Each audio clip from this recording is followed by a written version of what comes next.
All right, everybody, it's 6:30. We hold RTD accountable to run buses and trains on time. We try to do the same. I'm going to hand it off to Richard for the kickoff. Good evening, everybody. How are we tonight? Yay! Welcome. I'm Richard Bamber. I'm joined with Emma. Give Emma. Go on, a bit better than that. Come on, wake up, come on. And we'll go to June, who's in the back there in the corner in the kitchen, our resident legislative expert. Then we've got Joe, we've got Keith, and then finally James. Good morning. Welcome to Greater Denver Transit. If you could pass me that, James. And we'll start with getting rid of all of this, because I wanted to show you this picture. And it is the light rail vehicle in Salt Lake parting the crowds. And the reason, this was basically, I think it was last weekend or 2 weekends ago. Basically, they were having their Pride Parade there. So basically what it is, it's just a little message if, RTD, Denver PD, if you're watching, okay, or if any of you want to send them this slide, you can run a big parade and trains at the same time. It's done literally 400 miles west of us. Anyway, I'm going to hand over. Joe has the news. Goddamn news. I hate this so much. After only, $100,000, the city of Denver realized we could, thank you. After only about $100,000 paid to consultants, the city of Denver realized they could just rename the 16th Street Mall to 16th Street, and it will revitalize the entire downtown core. I wish I came up with a grift like that. Yeah, how do we get those consulting gigs? Yeah. I mean, to be completely fair to the consultants, it's more than just saying name it a different thing. They also did branding and market research. Yes, they branded Absolutely, it but if I'm not Street. making fun of management consultants, then I don't know what I'm here for. That's so real. They changed the font in Google Docs. Yeah. But as part of that, the name Mall Ride is now obsolete, so look out for the 16th Street free ride. It is your obligation to dead name it.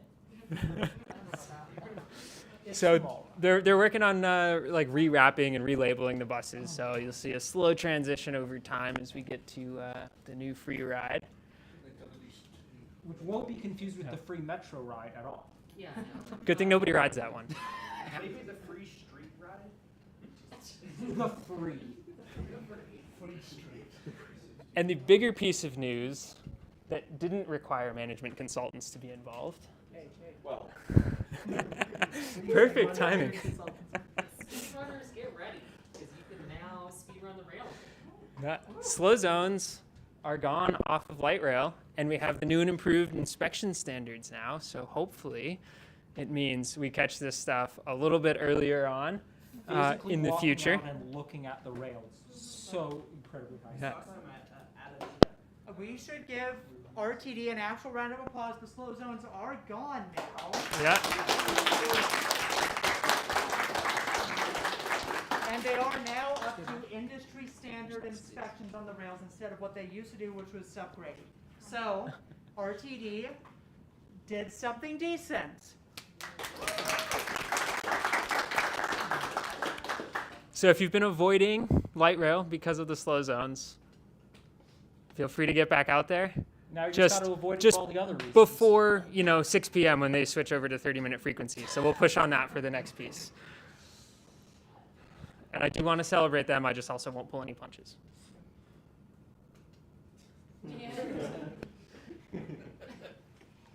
okay. This one's me. Cool. Okay, ridership. Sat on.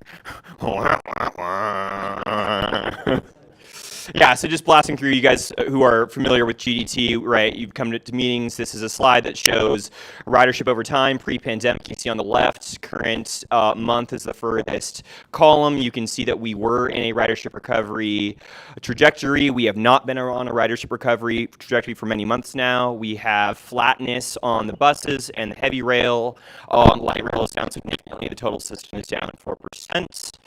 Operator shortage. One of the things that we're trying to understand as we've been talking to operators, we've also had some really important meetings, Joe and Richard sitting down with RTD staff, is that it appears that the vacancies that we have for the light rail are still severe enough that service is not being reintroduced, but we have new doubts about whether or not the budget figure you see here, the 217 budget figure, is actually sufficient to operate the full SOP levels of light rail service, which do not even include the C line or the F line.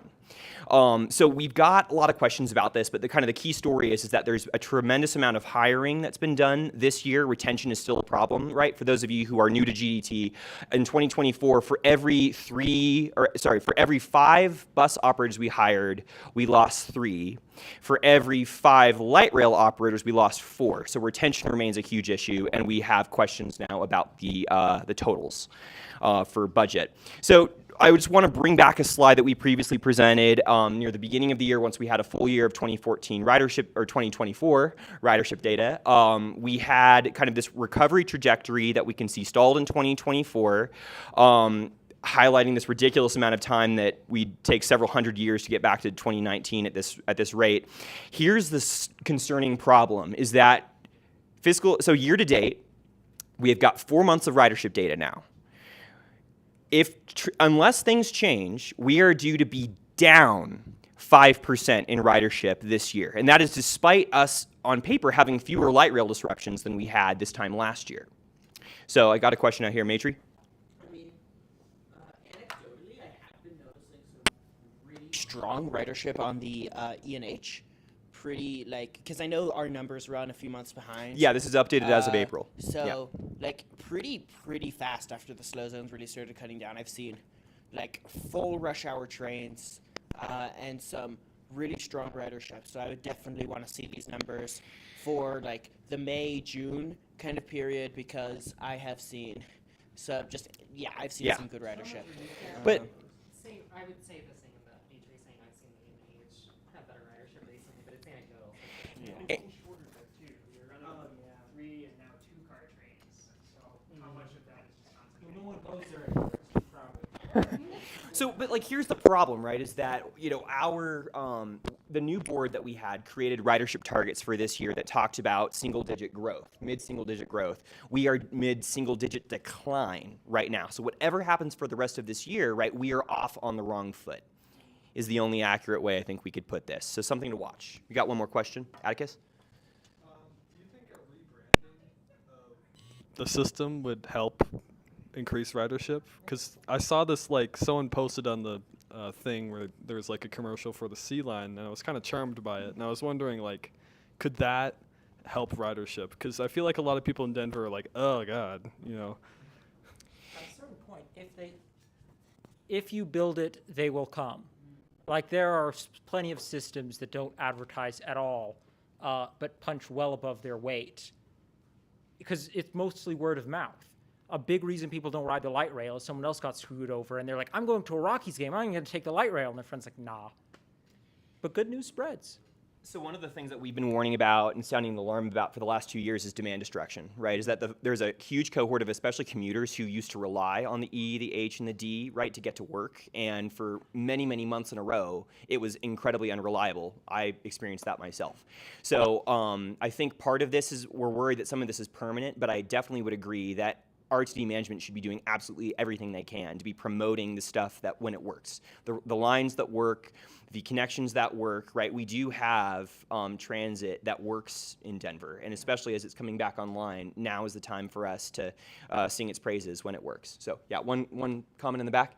Yeah, I was actually going to say, Frank here, I personally think that the biggest obstacle that RTD faces when it comes to ridership is the sense of safety, Yep. especially when it comes to the light rail. And I know that they've been hiring a lot of security as of late, but it seems like they're just putting them at the stations where most of the crime do not actually occur. I think putting them on the trains and even buses if it's possible, that would significantly decrease. To that point, again, anecdotally, but not just from me, I have seen way more fare inspections from Allied on light rail than I've ever seen in the past month or so. I got my fare checked. I got my fare checked on the L line today, which is crazy. I'm so glad they did that because, I had had a bad incident on the L line that I think fare checking would have fixed. and I've had it checked on the E, the H, I think the D. So yeah, that is something I've noticed, and so I'm curious to see if that'll affect ridership. I think it'll take a while for that word of mouth to spread that, like, hey, they're doing this thing and it's making it like either safer or feel safer, and we know both of those matter for ridership. So I think there's definitely a point there, especially with lines like the W line where like a lot of people won't ride it because they don't feel like it's safe. All right. So blasting through, quick update from the Western Rail Coalition. So for those of you who are unfamiliar, the Western Rail Coalition is a platform. Multiple different advocacies participate in it, but the idea is to awaken advocates' passion in the mountains and other parts that are not just Denver and Boulder. Most recently, the Western Rail Coalition was invited to present before the Leadville City Council on the Eagle River Valley concept. This is the idea of reactivating the northwest part of the Tennessee Pass line. Been inactive for the last almost 30 years. Connor Roth and Michael Cowart, both of them they both live in the Arkansas River Valley. Michael is a local from Leadville. Connor lives in Salida, just southwest of Salida, in a town called Coaldale, and they crushed it. They presented this as a pitch, why it matters to Leadville, why this would be a win for Leadville, and the city council was palpably, they were excited about it. So this was extremely cool to watch. I did very little. All I had to do was a little bit of Q&A.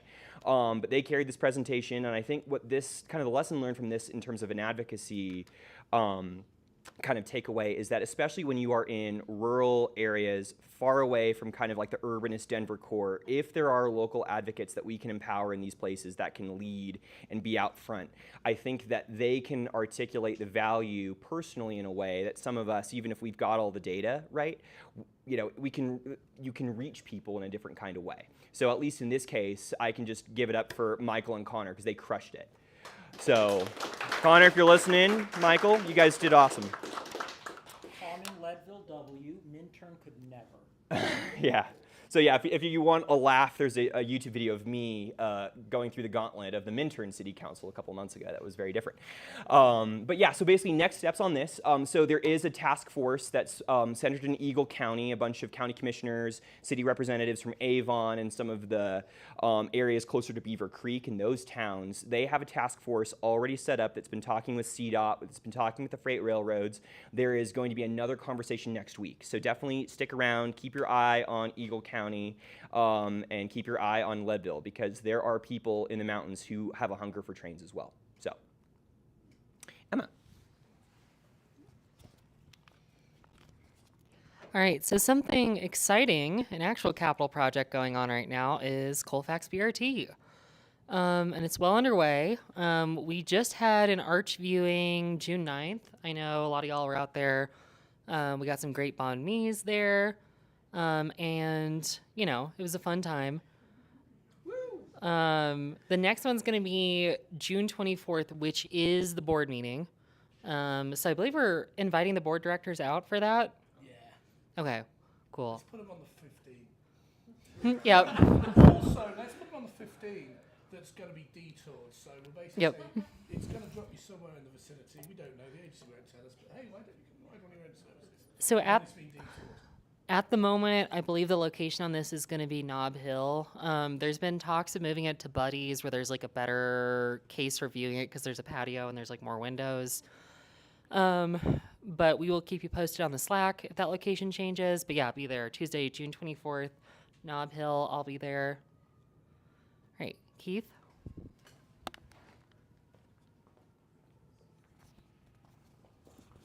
All right, service changes. A lot of fiddling, but a couple good things as well. All right. What are the big ones? FF4 is coming back. If you know your fire and fire lore. More weird airport service. AB3, that'll be for those of you with a checklist, that'll be pretty cool. Some minor extensions of the Route 32. Richard, you were saying that's being delayed, right? The 32 is fine. The 30. Yes. The 34, which, well, right now it's the 38th, and it's stupidly long. It runs from like Wheat Ridge over to Central Park. They're plan is to split it downtown because that is what a sane person would do, but that's being pushed back a little. I will say it's not on here, but if you want to praise RTD for something, and I really like this, there's a absolutely minuscule diversion of the ART and 52 around Alameda Station. So instead of turning onto Alameda to head back up, it goes through the parking lot. This will save 20 seconds tops, but these are the kind of tiny changes that in aggregate over a system, if you have service planners that are looking for them, can really improve the system. So I will be submitting a public comment about this. Little reliability here and there goes a long way. If you guys want to comment, you have 1 week. So the deadline is next Thursday. You can comment about the 6. That's a little weird. They're taking it from its current terminus in Aurora Metro Center and then extending it out to Community College of Aurora. Why they're saddling it with that rather than diverting the 169, which was the SOP plan, remains kind of ambiguous and seems somewhat arbitrary, especially since it would require creating a new bus terminus where you got to find bathrooms for the operators, and the operators won't like it. It's a little bizarre. The 6 doesn't serve enough college campuses yet. Yeah, no. Just one more. But this is buses. This is minor tweaks. The pièce de résistance, and Richard has some real nerdy shit on this. Oh, yeah, they're also changing. You're up.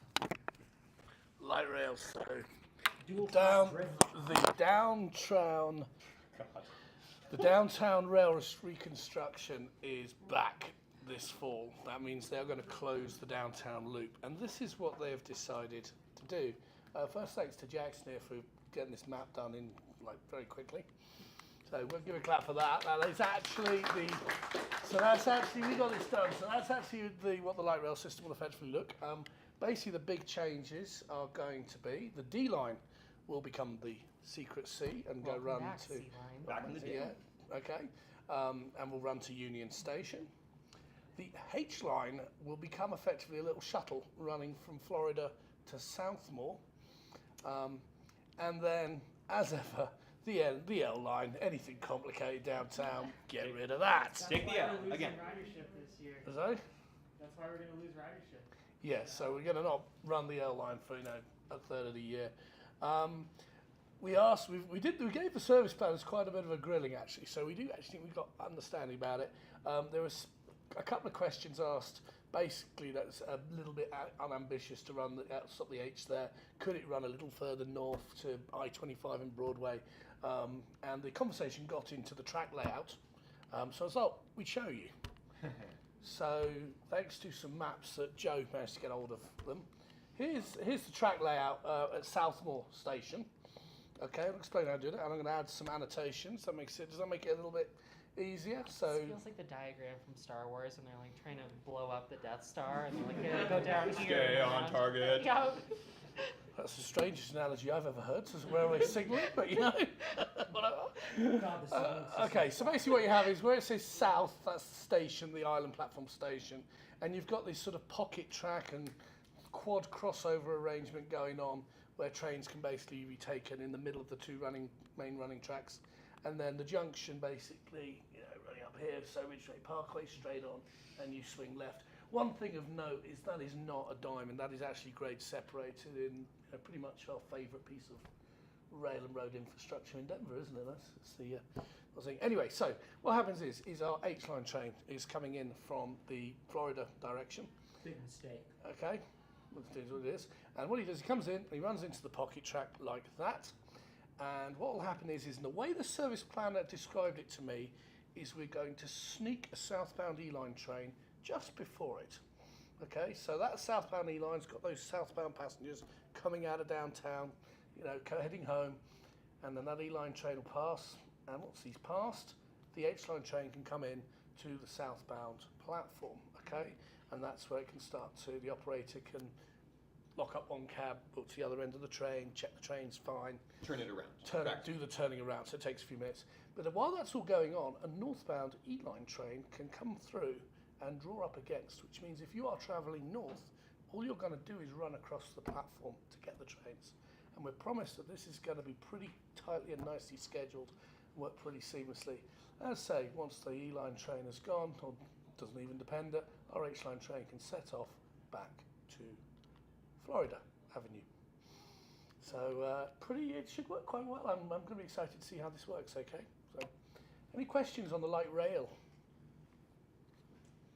I will point out, if you guys, like, on the south end, it's pretty reasonable because the track geometry at Broadway is kind of whack. I mean, you could make it work to turn around, but it's not good. But the lack of ambition to not use these resources for anything other than expanding the reserve of operators on the extra board is kind of crazy.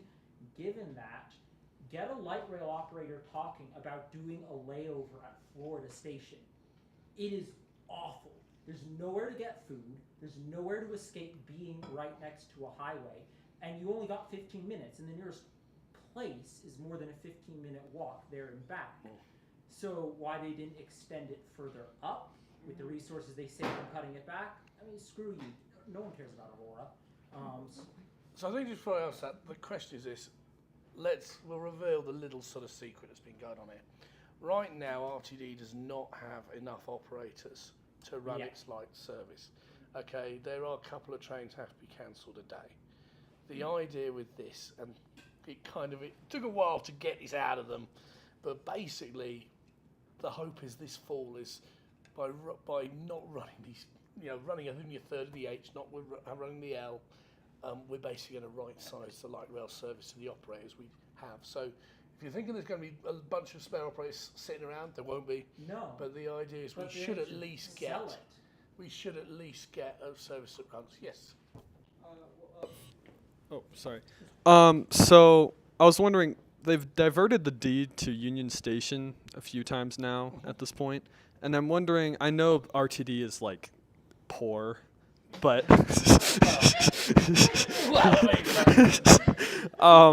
however, I was wondering, when they reroute the D to Union, do they ever like kind of test out the ridership with that and see if the C line is like a thing? Well, Joe can tell us in a couple Well, months. yeah. Joe, do it for us. Mike? Yeah, because I think we have that. Let me give you the mic, Joe. I will also say in this meeting, I will be keeping us more on time, more on track than we usually are, so I'm going to allow this question and then we're done. Thank you, June. Thank you. Yes, thank you. So I don't know if RTD looks at this explicitly, but I took a look at the comparison of the previous diversion of the D line to Union Station compared to the similar scheduled period a year earlier and a year later for typical D line service. And there was functionally no change in ridership. There was some weird, it was all in the noise. You'd see a slight decrease during the weekday and maybe a slight increase on Sundays, and Saturday was flat. But it looked like potentially the same riders are taking it and just dealing with the diversion, or anyone who's not taking it is being offset by new riders, which would be the nice thing to have. We just can't prove that with the data yet. Do we know how the pre-pandemic D-line compared with the C-line in terms of ridership? Yes, it's all on the website. Yeah, it's all on the website. I mean, the critical thing to remember is that the Southwest. Did better? I think it was the C, but don't quote me on that. Because just the trend was, in general, planners would tell you that ridership was being relocated from central downtown to Union Station for all light rail in general, right? One of the things to remember, though, about the Southwest Corridor, so we're talking about Englewood and Littleton, is that is the part of the network that has the largest population that only gets train services every 15 minutes. Most of the other lines, whether the E and the R share, the E and the H share, right, most other sections get service every 7.5 minutes on the Southern Metro. So having the C line not back is more impactful to ridership than the F line not coming back, simply because of just the populations that are being served and the amount of trains that are covering those neighborhoods. So I think it's an advocacy part that you'll see a lot of consensus for here, is that we believe the C line needs to come back and that RTD needs to adjust its plan with the SOP and the operator budget to make that possible. And So. on that note, next slide. Okay. Thank you, June. Okay. This one came through, I think it was snuck in the documents, and quite a little bit out of the blue, but not unwelcome. RTD is put up for Board of Directors vote to cancel their entire advertising contract with Lamar Advertising. Okay. So if Chris Nicholson, you're listening, I think that's pretty much the support. So basically so first thing is the board meetings next week. There seems to be, for some sort of reason, a special board meeting at 3 that's going to be remote, and they're going to have this and also the Front Range IGA. Yes. And then they're going to have the regular board meeting, and that'll be the one that we can all show up and go to. But you can do public comment on both. So they're going to vote to basically stop Lamar giving us images of the Puget Sound on our trains. They're going to stop. They're going to stop. Screens, billboards, interior, exterior vehicles, and then those little sort of new advertising things they've been popping up in all the stations. So RTD is going to spend over $2 million to buy this all out. This is not something they just woke up. They're going to spend money to get out of this thing. So this is kind of quite serious. Okay, so hopefully yellow screens like that will have gone. Sadly, maybe the McDivitt frogs as well. We might lose those as well, but okay. That said, don't get too excited. There is the intention, they've said, to find a new contract. That said, it is a great opportunity for us to really get in and say, look, the new contract, has got to have provisions, no window wraps, no interfering passing of information, and a much more rethought relationship between the rider experience and advertising. Did you say something? Oh, Nope. You were just said what I was going to say. Would it be possible to, with the new contract, put in provisions? They have not even gone out to solicitate and find people, so we get in their ear like crazy. Okay, right, and then two ends of the event session. I'd like to talk about British train operator Avanti West Coast. And it's they used to be Virgin actually, just in case, on the desk. So that's a whole other story. Basically they operate intercity trains along one of Britain's busiest main lines. Some gay trains. Sorry? Some gay trains as well. This is their pride effort, as it's June. I thought I'd show you that. Okay, not bad. What do you think? Doesn't cover the windows. Okay, yeah, kind of colourful. So they operate one of Britain's busiest rail routes. It's the London to Glasgow, up the west side of the country.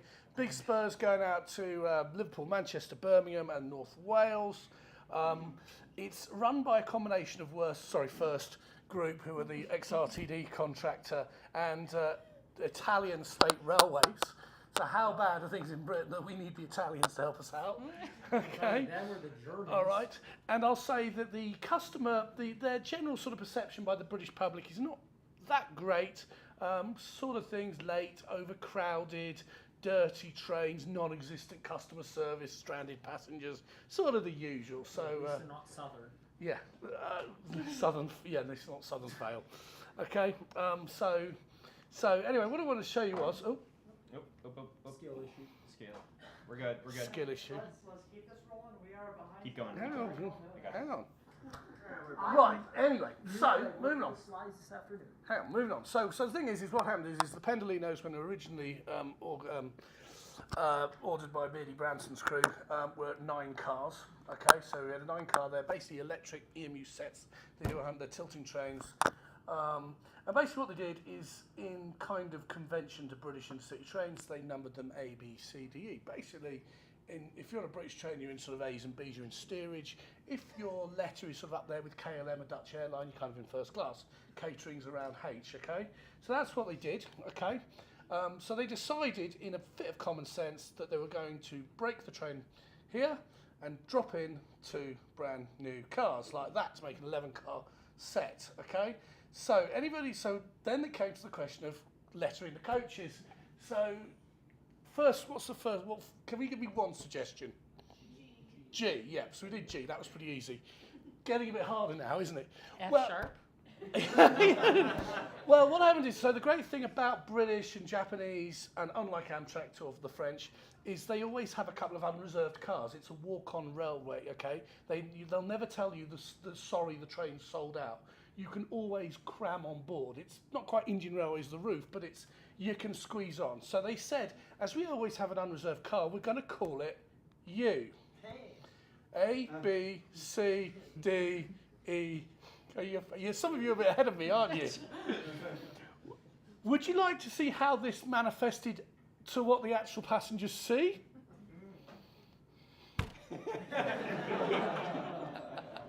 So very refreshing to see a train company that actually tells you right up front what they think of you.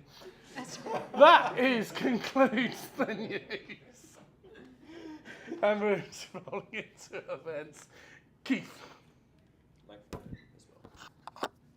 Go.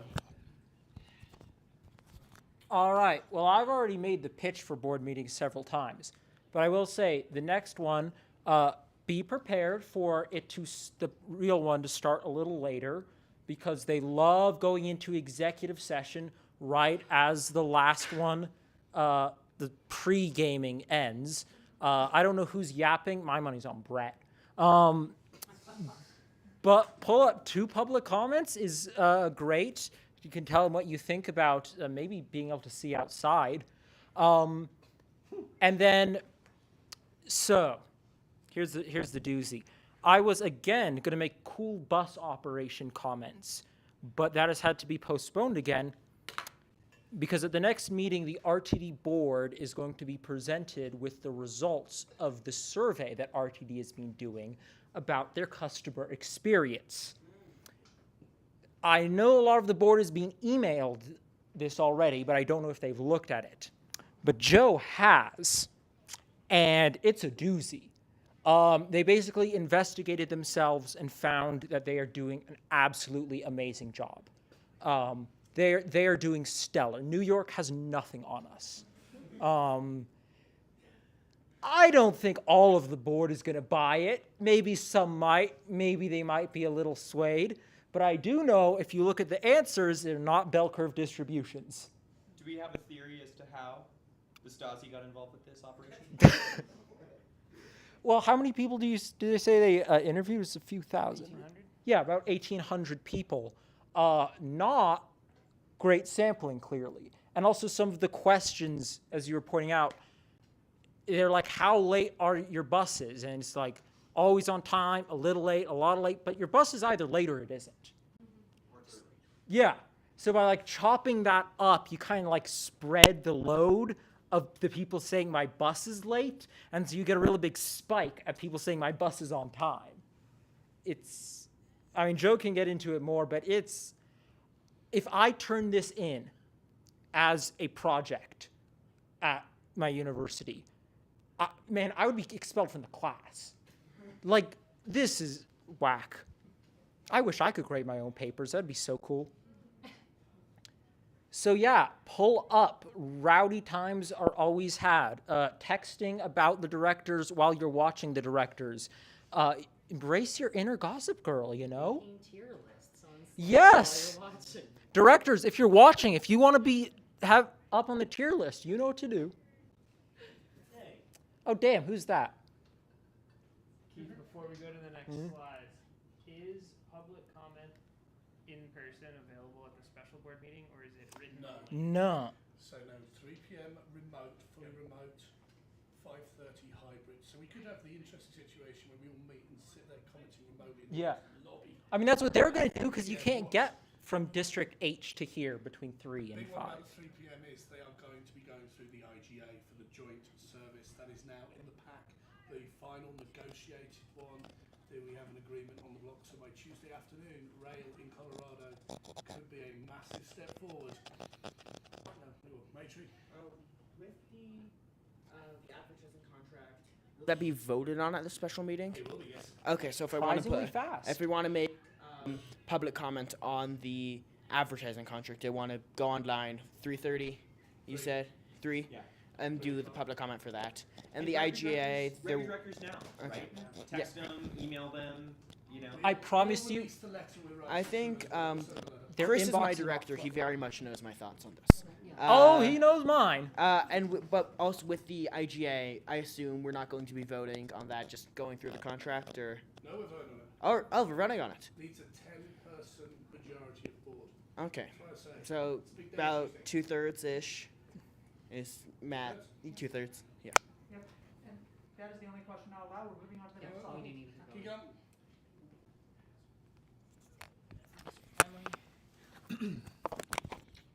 Okay, I'll make this quick. Happy Pride. You're at a monthly meeting, the special Pride meeting, 6 p.m., third Thursday of every month. Put it in your calendars. We are getting drinks at Spangling Brewing after to celebrate Juneteenth, since we decided to have a meeting during Juneteenth because we care so much about keeping this third Thursday to keep it easy for you. So we can do two things at once. Next one's going to be July 17th. All right, other meetings you should go to: FRPR, Inc. Transportation, Denver City Council, all great. Running right through this. Rocky Mountain National Park is back by popular demand. We're doing it again, folks. You can scan that QR code to get the link. I believe unless they've changed their software, which I doubt they did, you need to go on the website and buy a ticket. You can't buy it through the app specifically for seasonal services like Rocky Mountain National Park. It'll be July 12th. 7:45 a.m. We will be taking the later bus back this time. Learned that the hard way. I was chilling. Y'all were racing. Yeah, so we will all be chillin', to quote Keith. So yeah, definitely be there. Cool. And then other events. We're having a pool party. It's going to be a ton of fun. July 26th. So July, we're going to have a lot of fun events. It will be here at Cadence on the 13th floor. We'll have snacks. We'll have drinks. Great idea from James. Alrighty. And then today is Juneteenth. So I know a lot of you are history buffs because I've talked to you, so you probably already know this. But in case you aren't, since we did have a meeting on Juneteenth, this commemorates the final enforcement of the Emancipation Proclamation in Texas on June 19th in 1865. So even though the original Emancipation Proclamation happened, what was it, 2 years prior, I think? Yeah, 2 years prior. There were people in Texas who did not hear about it until General... They heard.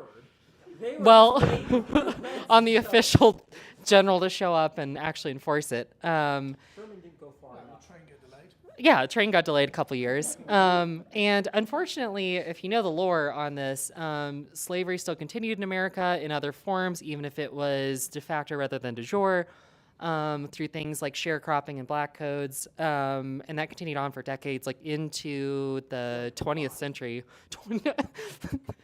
Anyhow, we will be getting drinks at Spangling Brewing in 5 Points to celebrate. Come march to the sea with us. Yes. Call us Sherman, the way we're marching to the sea. I would request we be a little bit less glib about and humorous about this holiday. It is No, Juneteenth is, I'm glad that it got recognized as a federal holiday, and we should celebrate it. Jokes aside, to June's point. Okay, train nerd moment. Who knows what locomotive this is? It's Quebecois, so who cares? Okay. So this is an ALP 45. This is a dual mode locomotive. It can use overhead catenary and it's got an onboard diesel generator. I wish Leslie was here. I know. She'd laugh at that, but She'd get her to do these ones. I know. So basically, we, over the last couple of months, have done an ultra deep dive into everything you could possibly need to know about buying a train fleet in North America. So, if you are interested in a detailed white paper that exhaustively covers the key factors that determines what we could buy and how quickly we could get it and what the specification limitations are, type in new train for Colorado on Google. This should be the first thing that comes up. And you can read a very, very punchy web page, or you could read a 15-page white paper if you feel like a masochist. So, but yeah, this is going to be something that we are going to be submitting to the CDOT and Front Range Passenger Rail teams. This is our due diligence about what we think is actually going to work on our blended infrastructure of RTD's commuter rail system, as well as Burlington Northern Santa Fe and Union Pacific's freight lines are going to be a blended corridor for Front Range Passenger Rail. So, if you want to nerd out on that, plenty of nerd stuff coming your way.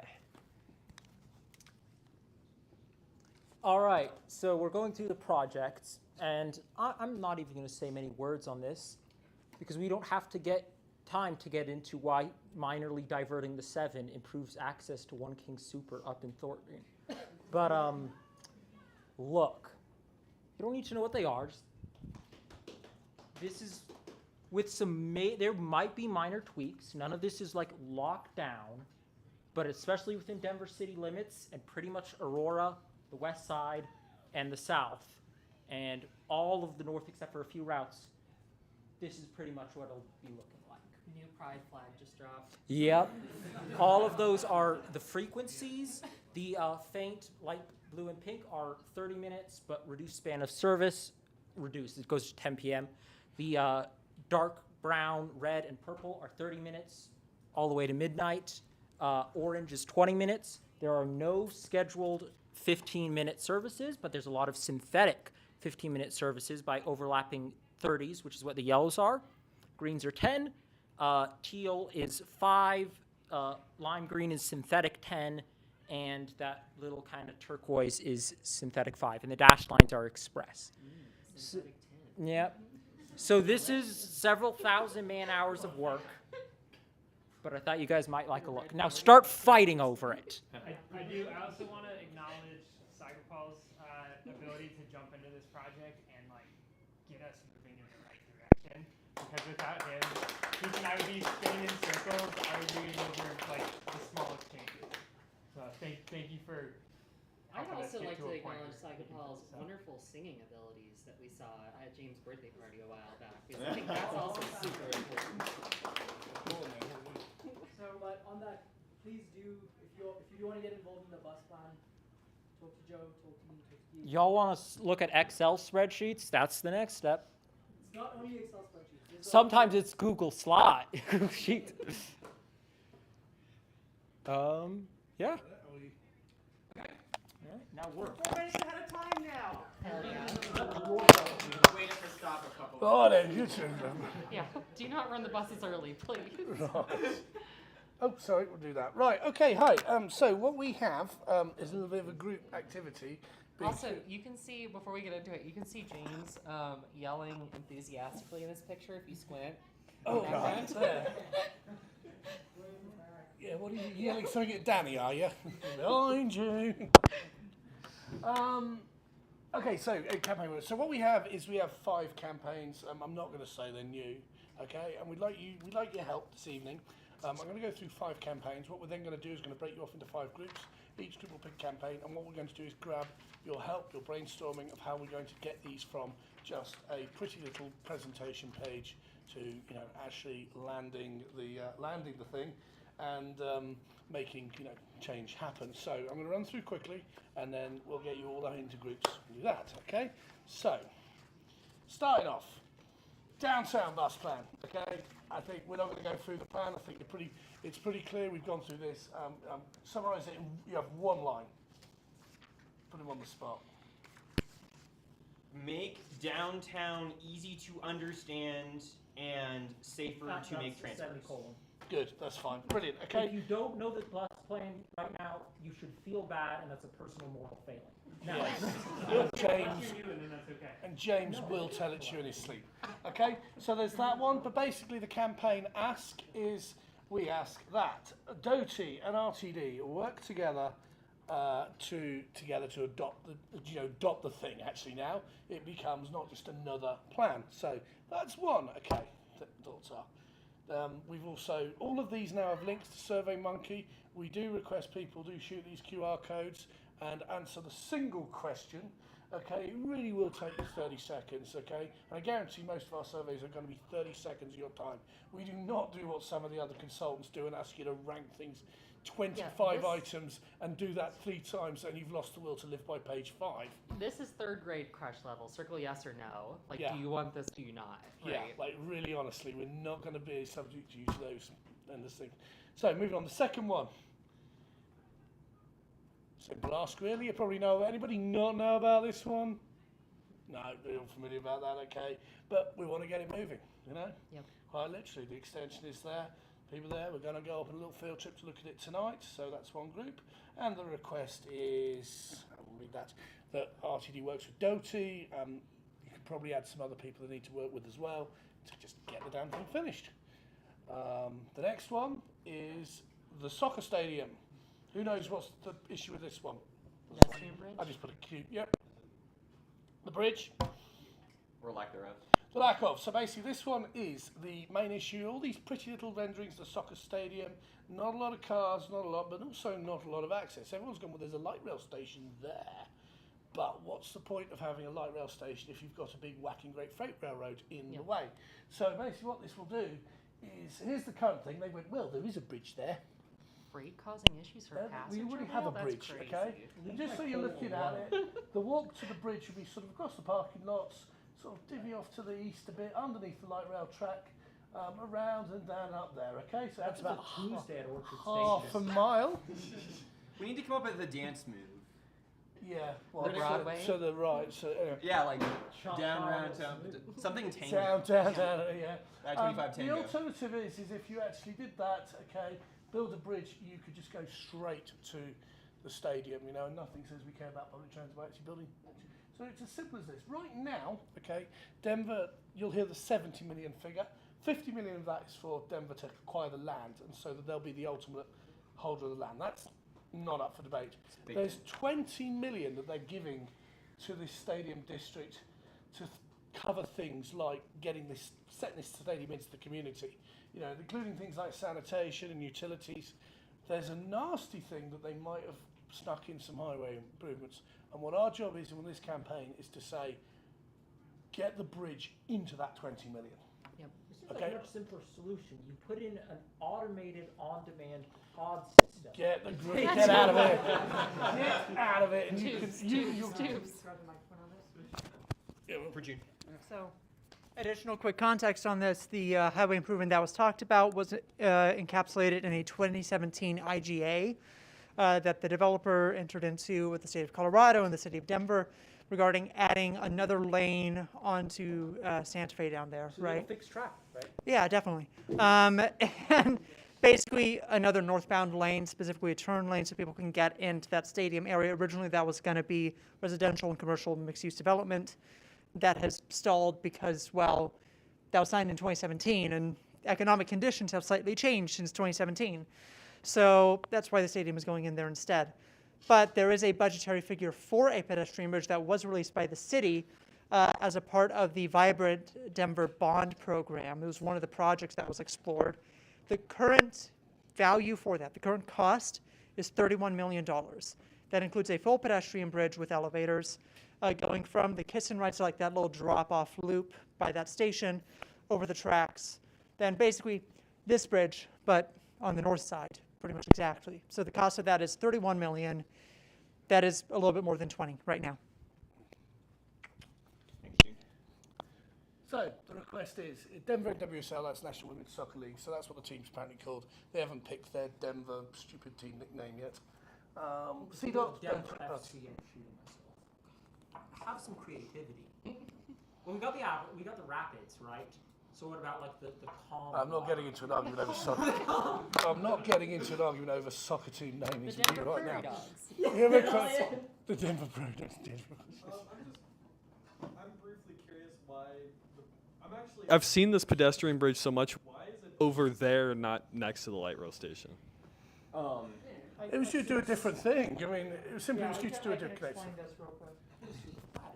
So the original reason for that bridge being there is because if you look at that site, right, like it's not just sort of that corner up there by the highways, which is where the soccer stadium is planned to go. Originally that site is also, right, like if you see on this map, buildings here, buildings here, buildings here, buildings here, buildings here, buildings here, buildings here. So if you just put your bridge right like up here in the middle, right, then say for example if you're down here and you're trying to cross, you got to go down to I believe the Mississippi sort of underpass, right, which is in poor condition.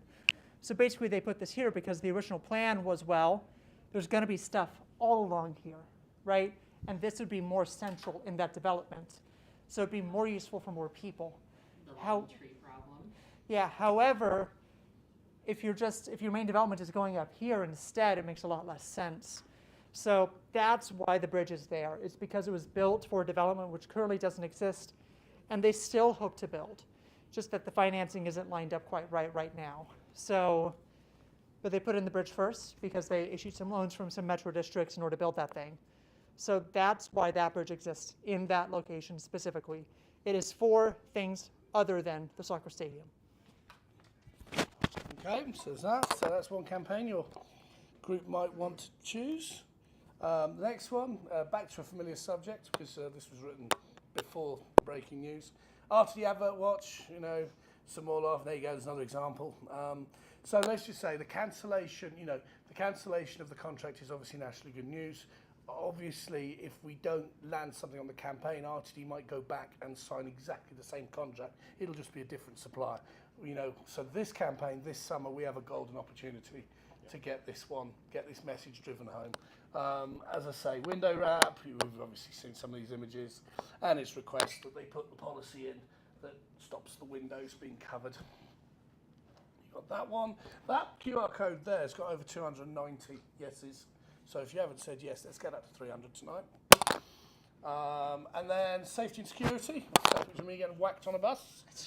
Yeah. Basically onboard security presence. So we've got a situation where, Union Station, obviously I think we're all in agreement, looks a lot better because of the police give you around. It's like a car dealership, actually, on the southern side. It does, doesn't it? Have you seen that? They've got nice pickup trucks. They've got like 4 or 5 perfectly washed pickup trucks that are way cleaner Side than by our light rail side, vehicles like- for some reason. They love hanging around them and texting with They them. love hanging out in groups of 10 people, just hanging out, You enjoying. should go and ask them and say, just lie and say you're considering buying a truck. Ask them about the trim levels on the Toyota Tundra or something, See if you can engage them, and then maybe at the end of it, ask them about security. Many transit agencies, believe it or not, we know while the trains were parting the Pride crowds, they also there's actually a man helping passengers in Utah. Okay, and then so it basically says we request RTD adopts a safety and security policy. It enables police security officers to be seen on board buses and trains. Doesn't mean they have to continuously stick and ride around them. It means they just have to be boarding them, checking. Okay, so those are the campaigns. So I'm going to put them up again. So what we're going to do is we're going to break you into 5 groups, which Emma will give you a number, and that is your group number, and then you will go into, we'll just yell out which corner you're going into. What we want you to do when you get into your groups is first pick a representative, a spokesperson, okay? And the first job you're going to have is about a minute to make a choice in your group of which campaign you'd like to work on tonight. Somebody's obviously going to get their first choice. Somebody's got to go 5th, so maybe have 2 or 3 in that minute, okay? Don't spend too long time. Those are the 5 quick reminders. So if Emma, you would like to start numbering people up. 1. Yeah, go. Okay, so you're not 1. 2, 3, 4, 5. 1, 2, 3, 4. Are Coleman and Ian? Y'all are out. Okay. You're 4. 5. 1, 2, 3, 4, 5. 1, 2, 3, 4, 5. 1. Okay. So you have 1 extra 1, and then. That's 2. fine. No, no. That's the only one. Okay, where are the ones going? So 1s will go where Ryan is right now. 2s will go orange couch. 3s will go other orange couch. Yep. 4s will go billiards corner, and 5s will be right here. Okay. 1's in the kitchen, 2's in the corner by the door, 3 in the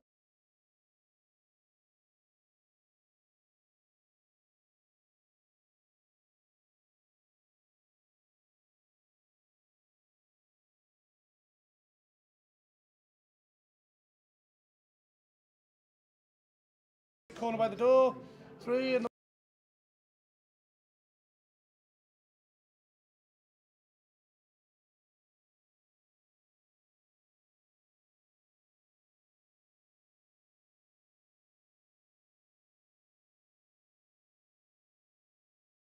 corner by the door, 3 in the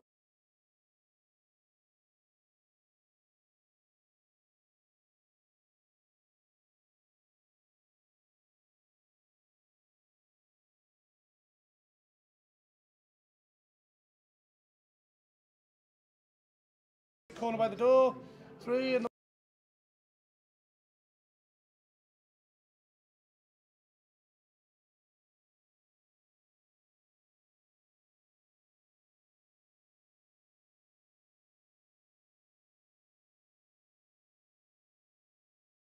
corner by the door, 3 in the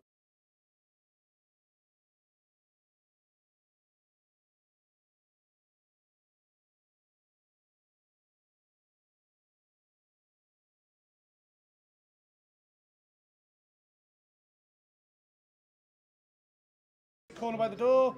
3 in the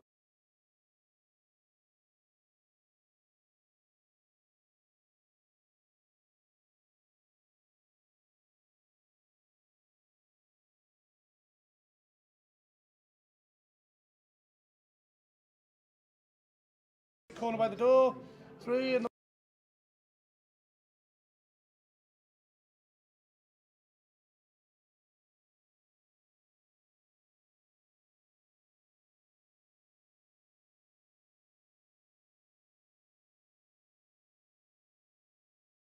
corner by the door.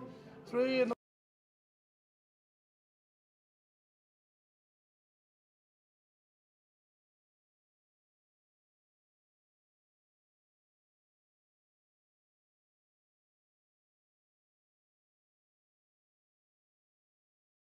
corner by the door. 3 in the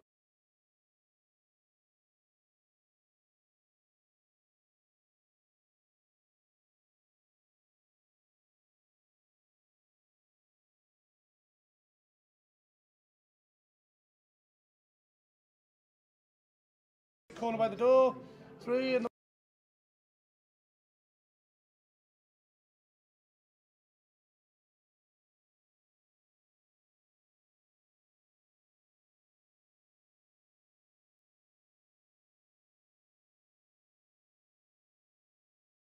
corner by the door.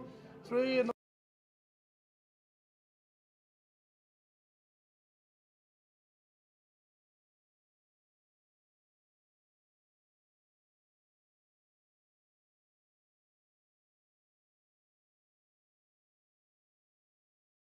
corner by the door. 3 in the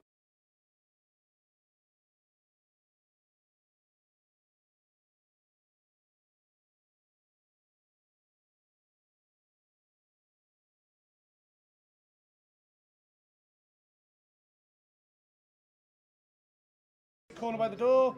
3 in the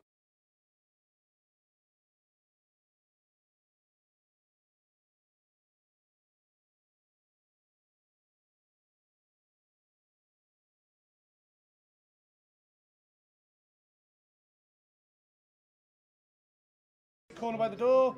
3 in the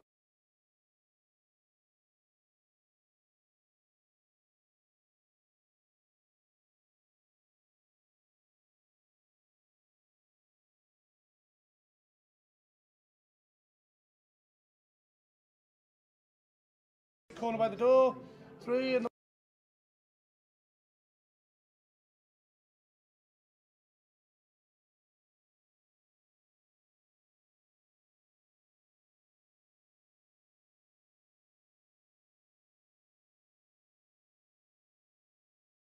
corner by the door. 3 in the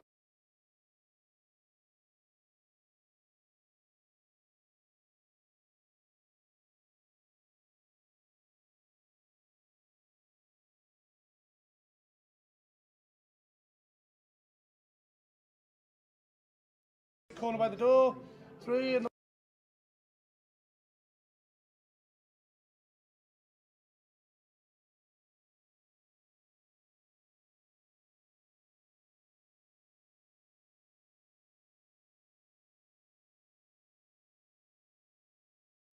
corner by the door. 3 in the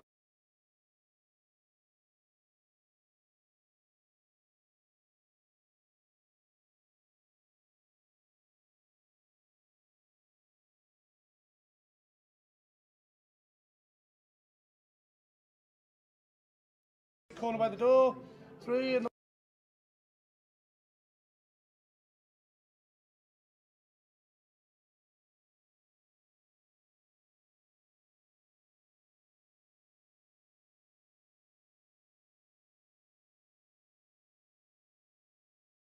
corner by the door.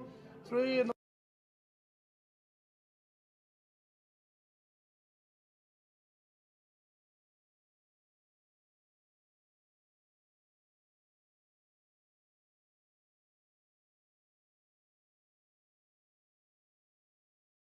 corner by the door.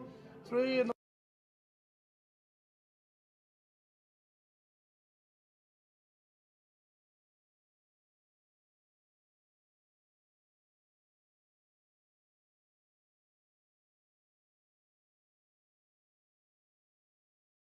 Corner by the door.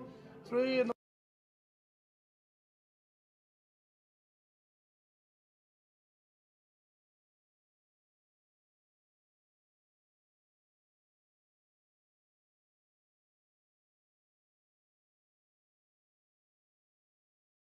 corner by the door. 3 in the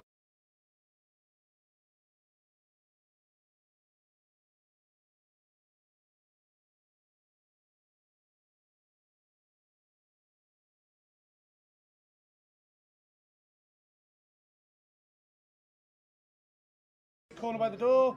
3 in the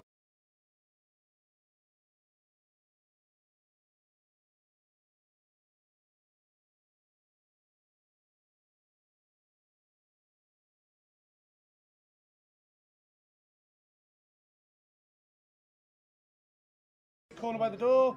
3 in the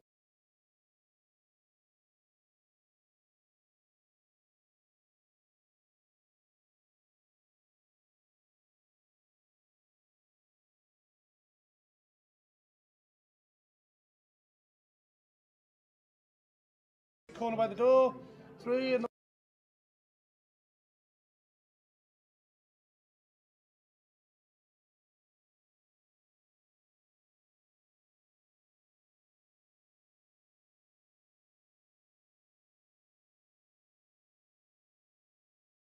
corner by the door. 3 in the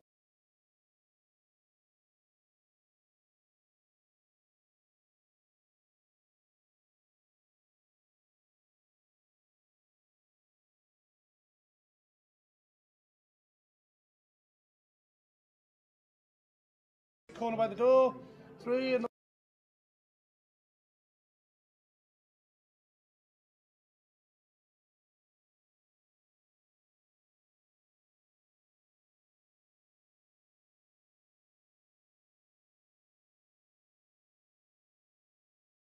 corner by the door. 3 in the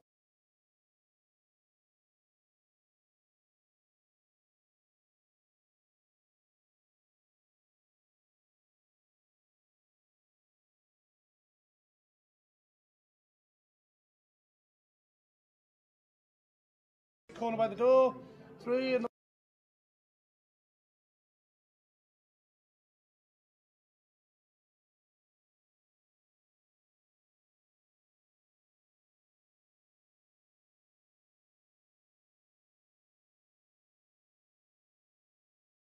corner by the door. 3 in the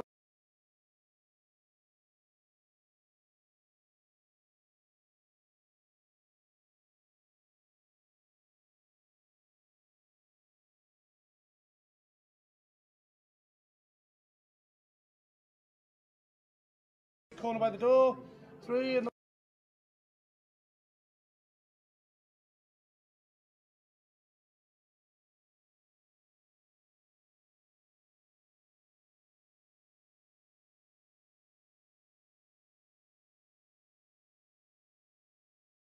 corner by the door.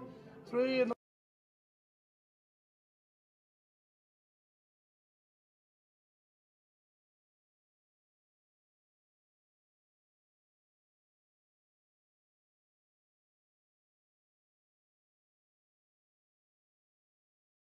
corner by the door.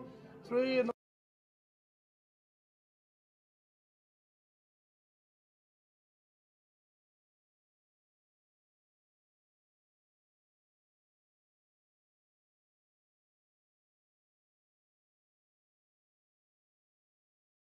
corner by the door. 3 in the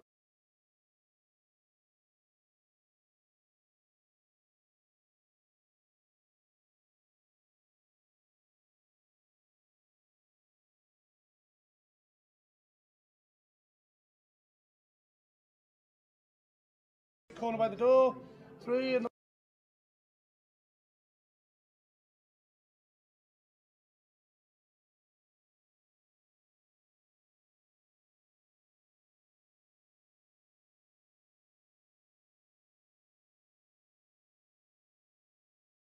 corner by the door.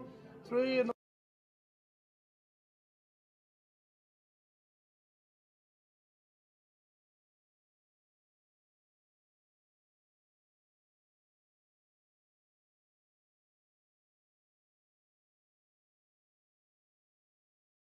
Corner by the door.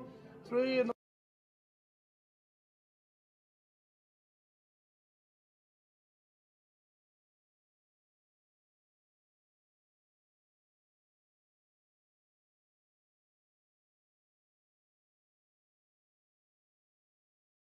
corner by the door.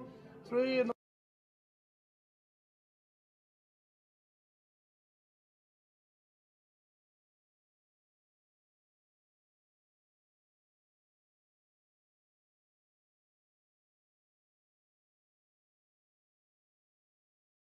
corner by the door. 3 in the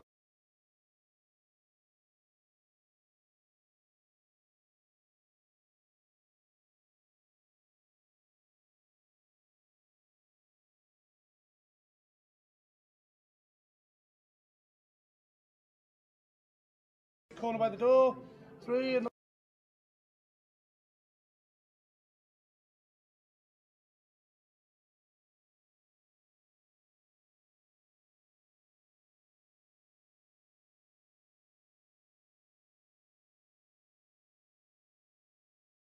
corner by the door. 3 in the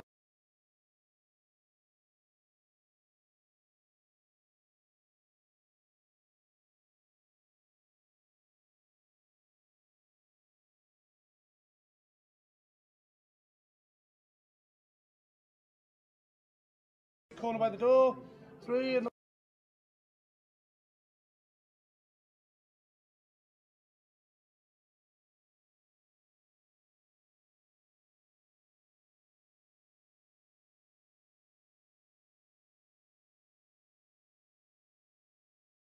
corner by the door. 3 in the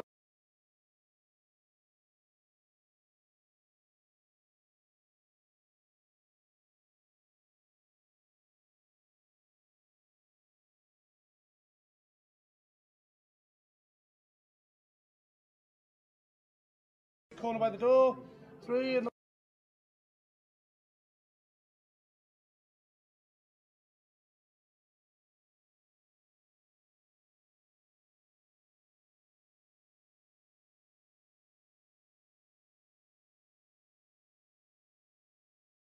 corner by the door. 3 in the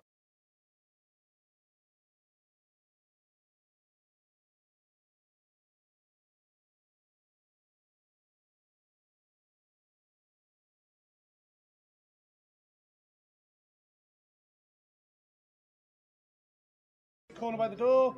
3 in the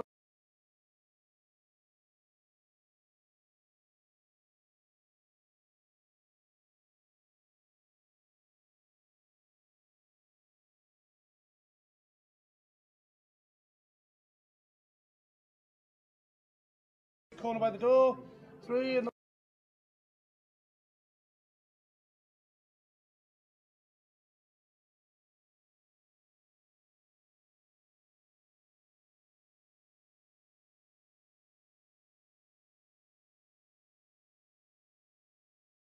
corner by the door.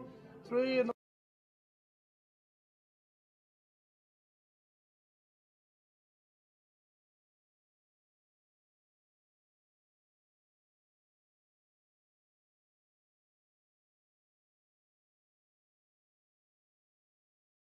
corner by the door.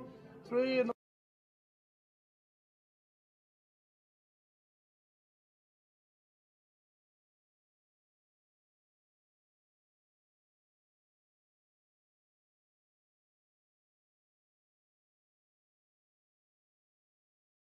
corner by the door. 3 in the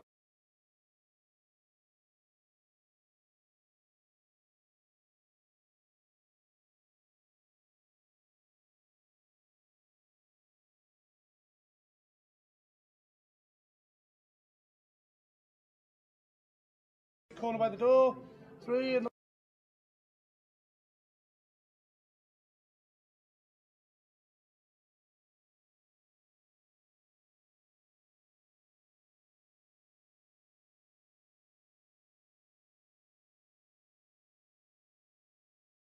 corner by the door. 3 in the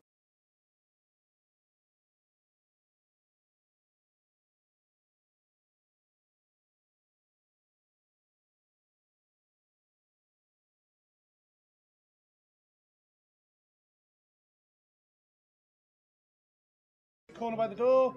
3 in the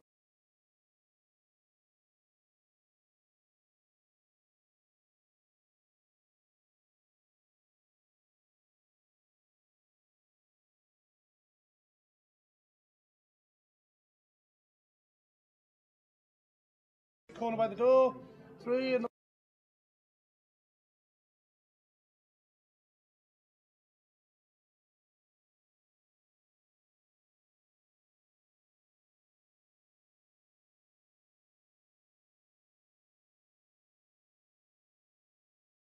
corner by the door. 3 in the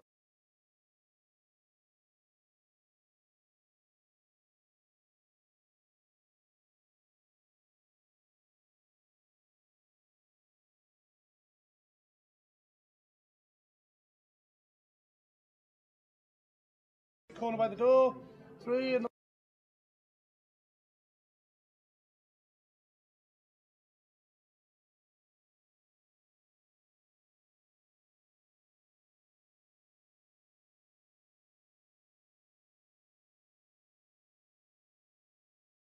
corner by the door. 3 in the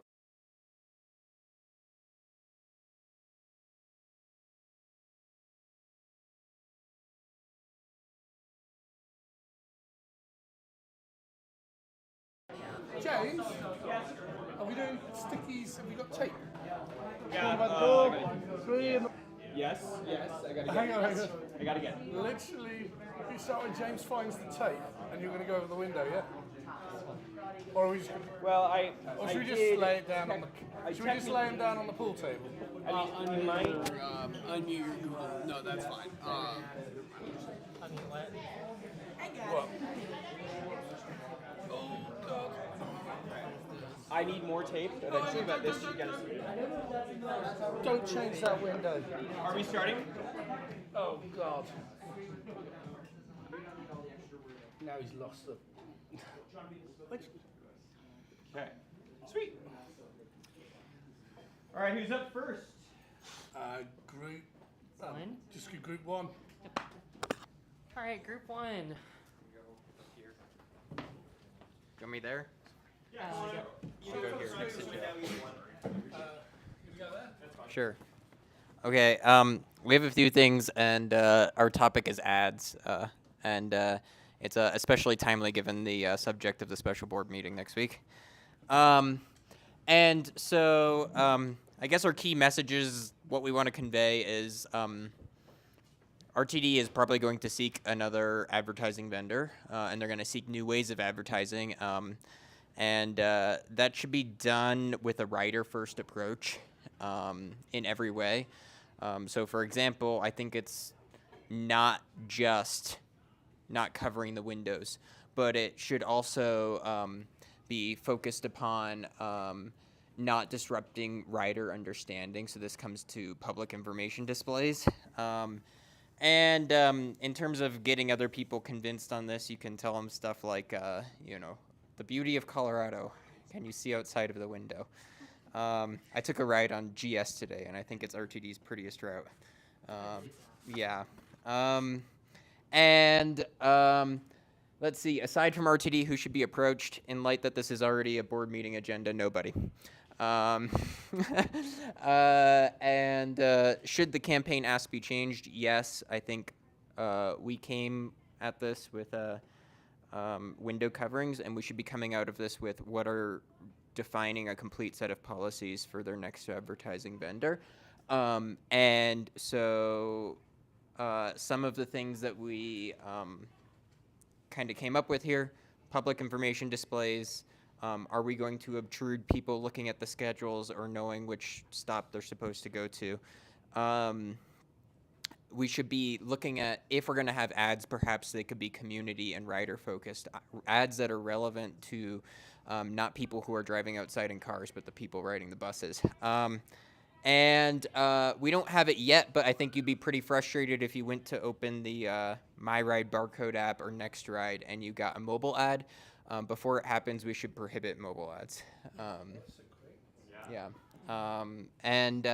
So was your, just for clarification, was your group basically saying that like on the buses and trains you don't want any wraps at all on the outside?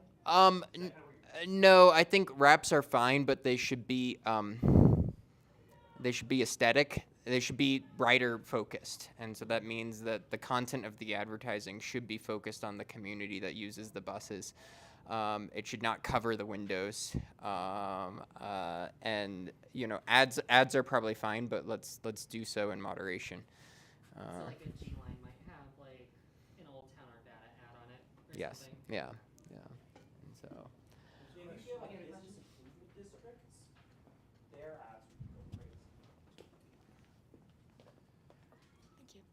crazy. Who would be the decider of what is aesthetic? Like that could be subjective depending on the audience. So do you propose having like a community-led board possibly that kind of has input on advertisements, or would that be strictly up to RTD and their advertising partner? Thank you. I think this is something that ends up in the contract with their advertising vendor, whoever that next vendor is. And I don't know, this is something that's difficult to say. You can't just say community focused in a contract. That doesn't work. Well, did it work? Right. And so I think we need to get into the specifics here. We need to mention all of the details in that contract, such as no mobile ads, such as no window coverings, such as, has anybody ever had an ad fall on them? Okay. Yeah, the little ones inside the bus. I've had one of those. I've had 2 of those fall on me. Okay. I don't know. I think one of the most egregious examples of this that multiple people, myself included, have seen is being on the bus and seeing an ad that says, "Don't wait for your car to get jacked. Call these people." It's Right. like, I'm on a bus right now. What do you mean don't wait for my car to get jacked? What car? The bus gets jacked. My favourite company one is the commuter rail chains that say skip the car rental line. Yeah, it's like we're already skipping that. We're on a train. We already did that. Shane, a question from you. Right. Very, very briefly, is there, in terms of the advert rep goals, in terms of the priorities about what we gain out of it, right? Because the adverts, in terms of the budgetary contribution that we do receive from them, I think it's very important that we not only address how the adverts affect our ridership, affect our riders, but also what the resources we gain from those adverts goes towards. We should have in that contract language something that allows us to kind of like ensure goes towards extremely useful, kind of budget items. I mean, ultimately, it's revenue for RTD. You got to remember, so much of RTD's revenue, be it fast track sales taxes or other grants, has strings attached. It's actually nice between ads and fares and base sales tax. It's actually nice to give the agency revenue that doesn't have any strings, and they can actually spend it on anything they like, and it keeps. So the thing I would point out about the revenue is it's minuscule.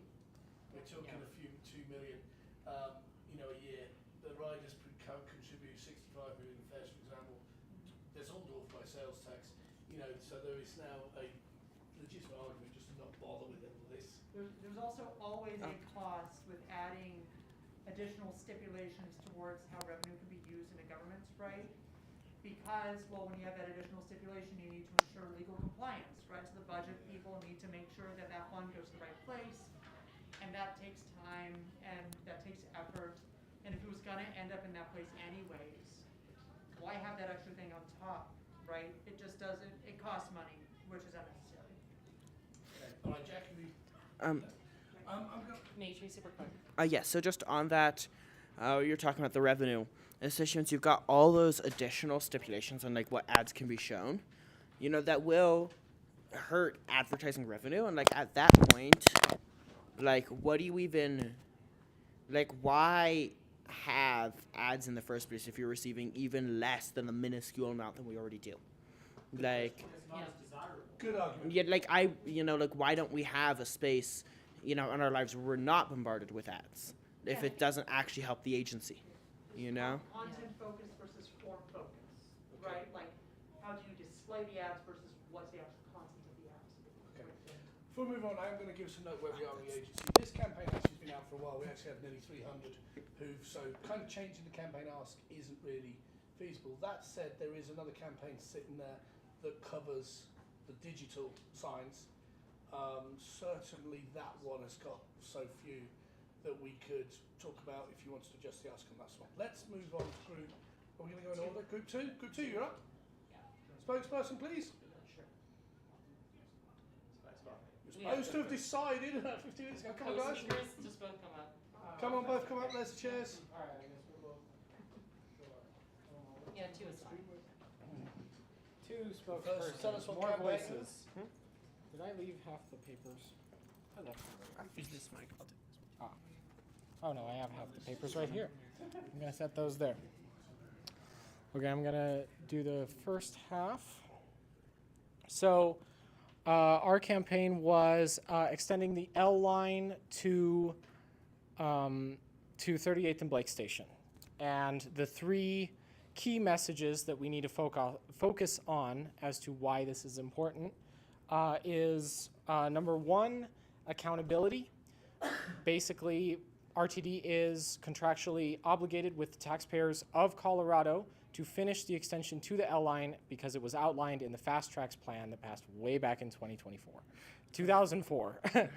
And it's 2025, so it's been 21 years.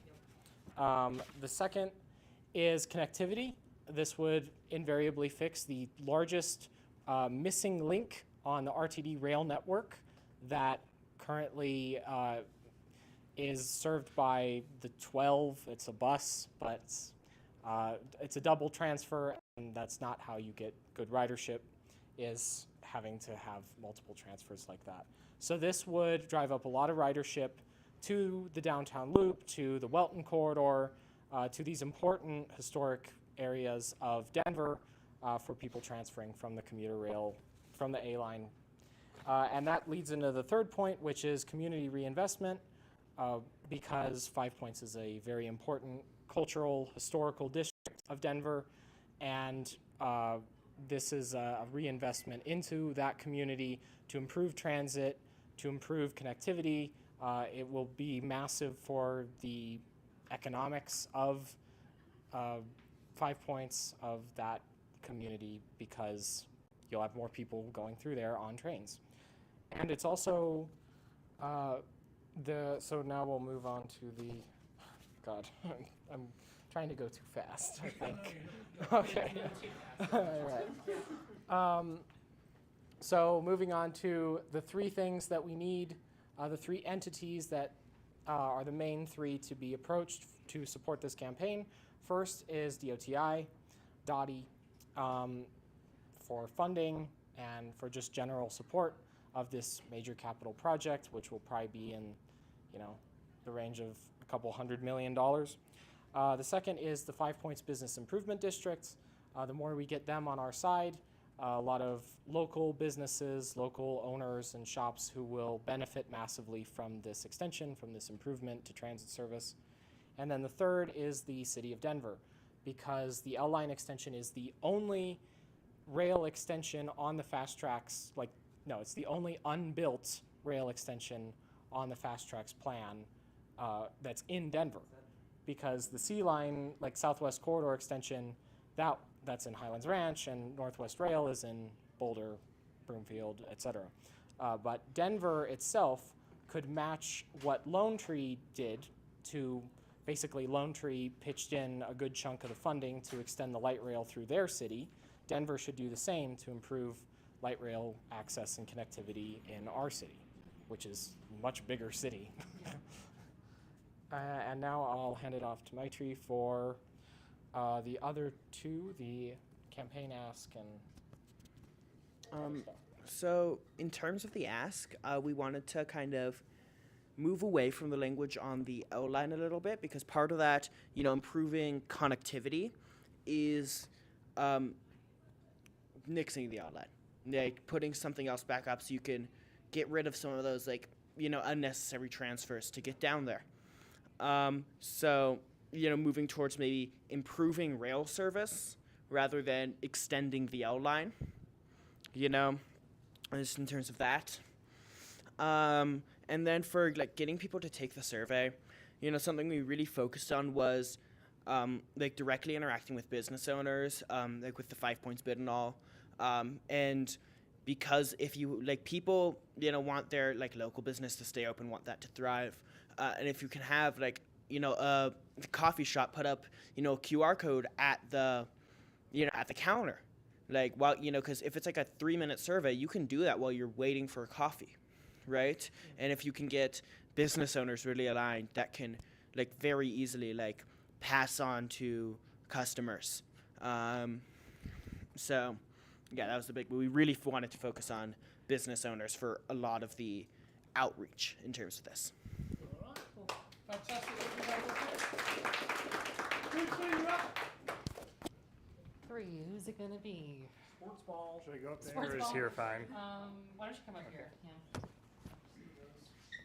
You want these? Yeah. Thanks so much. Okay, so we were the group looking at the NWSL bridge project. The 3 messages to get people to support the campaign. The third one we talked about, I think is actually an important one, so I'll start with it, is this isn't just about the NWSL. This is about improving connectivity from Athmar Park, which is a majority minority and not wealthy neighborhood, to a transit station, which they're so close to but have almost no access to right now. So there's a lot of arguments besides just the soccer stadium. This is about connecting people and connecting neighborhoods. But in terms of the soccer stadium, also, that's an important thing. The city's investing a bunch of money in that. It's a high opportunity piece of land because it's next to the I-25 and Broadway station, and we're wasting that if we don't make a connection that makes it so it's actually usable to get to that station. And then sort of from a city goals, people are always worried about traffic. Denver cares a lot about the climate. And again, if people aren't using transit to get to this station, you're so close yet so far, and that location is wasted. In terms of 3 entities, the ask actually had 3 entities besides RTD directly in it, so that made it easy. So those 3 entities are CDOT, DOTI, and the group organizing the NWSL team. And I think those are the right 3 groups. They all, June did a great job explaining why all of those groups plus RTD have a stake in this and should be chipping in to get this done. Should the campaign ask be changed? I don't think we had any material changes to it. And then how to get people to take the survey. Richard's suggestion, reach out to fans of the Rapids. So there's a Rapids fan club. I'm sure a lot of them hate going out to Commerce City and having no transit access. So if we have a new soccer stadium right next to a train station, we should make it so we have transit access to that stadium. Yeah. Yeah. And other locations, other ideas for that. The I-25 and Broadway station, if we could somehow post a QR code there. It's a little bit tricky. Might have to do it kind of going rogue and just put it up there until someone takes it down. And also along the South Platte Trail, which is another thing that would gain connectivity from this bridge. Yeah, that's all.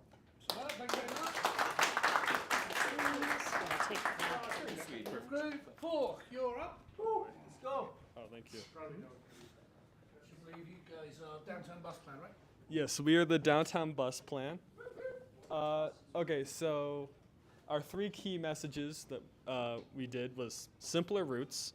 Right now, the downtown bus routes, as you guys probably know, are just a bunch of zigzags that people don't really know how to use. Simple transfers, and this is actually probably the most important in my opinion. This could make downtown more of a hub of transfer, which would probably help foot traffic in downtown. So that's like a whole domino effect. And then Rhino by bus. Rhino is a transit desert. And it's right there. I can see it.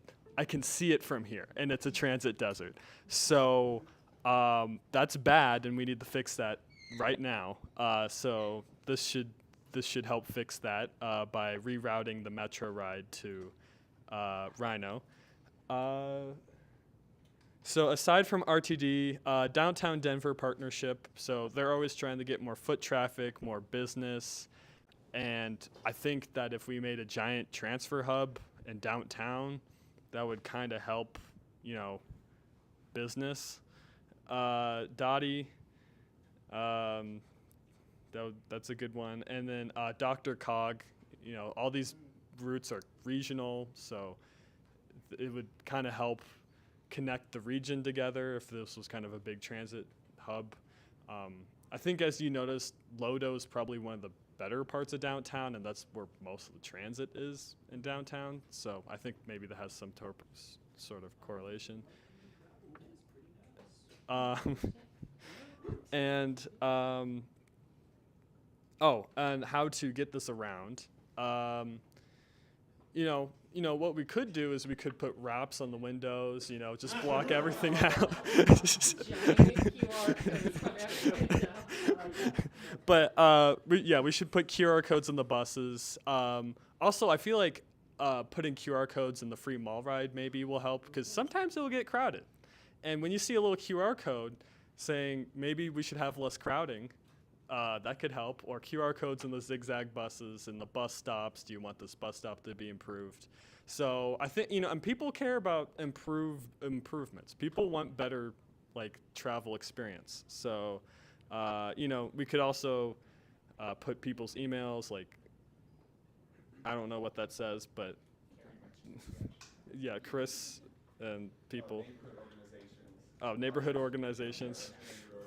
Councilperson Chris Hines. Yeah, so all those people, we could add those emails and they could directly contact. So this would help kind of get the riders, and when you get them a little riled up with do you want better buses, they'll probably go to that survey. So Big beautiful bill instead of that. Yeah. Build better buses. Make buses great again. And yeah, so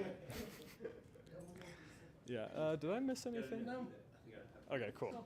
Thank you so much.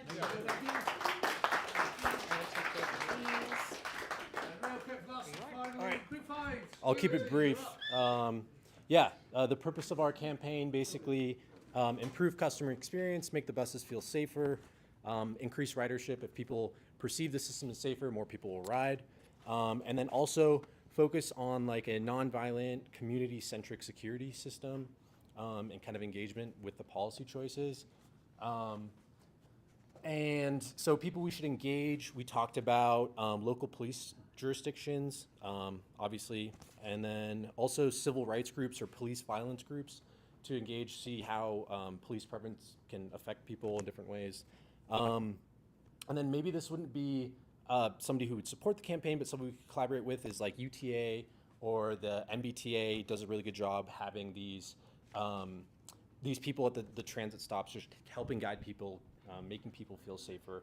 And basically we would update the language a little bit to kind of remove police and put the onus more on having these transit ambassadors and making people feel safer. So basically that's it. Awesome. Thank you so much. Some great ideas. Wonderful ideas here. So, we are going to the Welton Rail Corridor tonight, and I am not necessarily advocating that we do any serious work there. We should just have a good time, enjoy Juneteenth, get some drinks, but... Have you seen when the laptops come out down at Union Station? Oh, God. But anyhow, I just want to give these pieces of advice for when we really start going out to do Welton Rail Corridor outreach, which we should all make an effort to do in the near future. Asking how the L line affects business owners, businesses, any changes they need to the train to affect the value of the neighborhood, things like that. We can go into more detail, but we're running low on time here. So come find me and talk to me about this if you're interested. We can talk about it on the train. Indeed. So thank you all for coming, and let's go to Spangalang. Please let tonight be about supporting a black-owned business on Juneteenth. Please do not try to go in there and tell them they're wrong about their views on the L line. We just want to make this. Yes. Yes, this is about Juneteenth. This is not about the L line.